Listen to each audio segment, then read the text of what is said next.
Hello and welcome to Browsing the Bible. I'm Scott Burgess.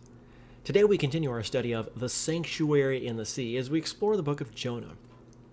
Last time we learned that the book of Jonah is rightly understood as we appreciate God's sanctuary and God's work of judgment.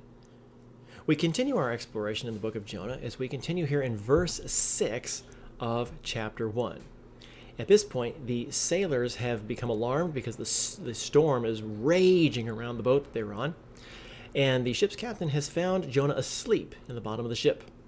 And so we read, he tells Jonah, "Call upon thy God that we perish not."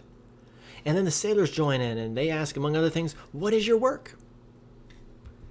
Now, what do these two thoughts have to do with each other? It turns out they meet when you understand the Day of Atonement.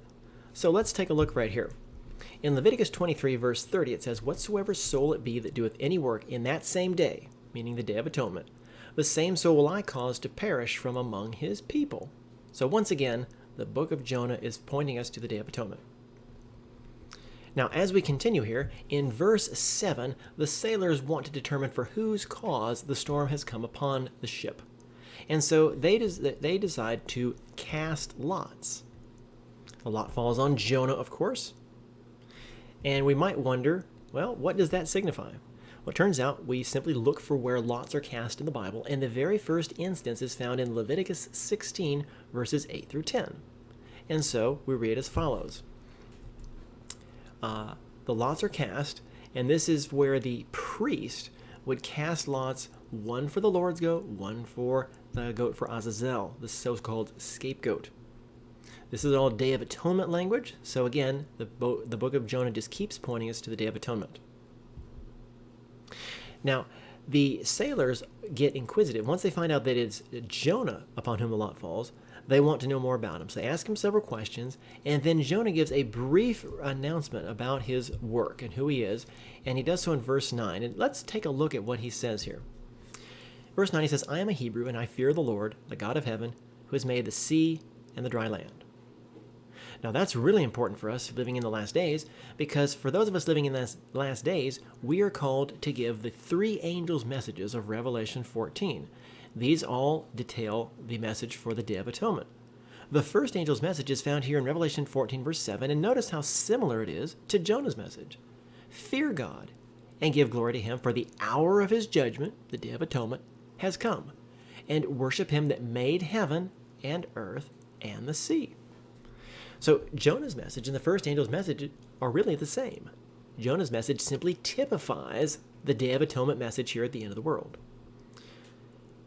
Now, as we continue, the sailors, they plead with Jonah. They do not want to throw him into the ocean, but he tells them, "Look, it is for my cause that the storm has come. If you throw me in there, the storm will cease." Well, finally, the sailors yield. They do cast him into the sea. The sea does stop raging.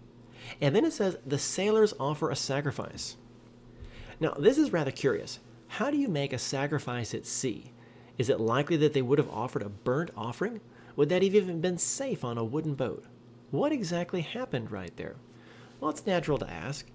It turns out that the answer becomes very clear when we consider again the Day of Atonement. Notice here, in Jonah 1, verse 7, it says they cast lots and the lot fell upon Jonah. If you compare that with the Day of Atonement ritual in Leviticus 16, verses 8 through 10, notice, "The high priest, Aaron, shall cast lots. The goat upon which the Lord's lot fell is to be offered as a sin offering."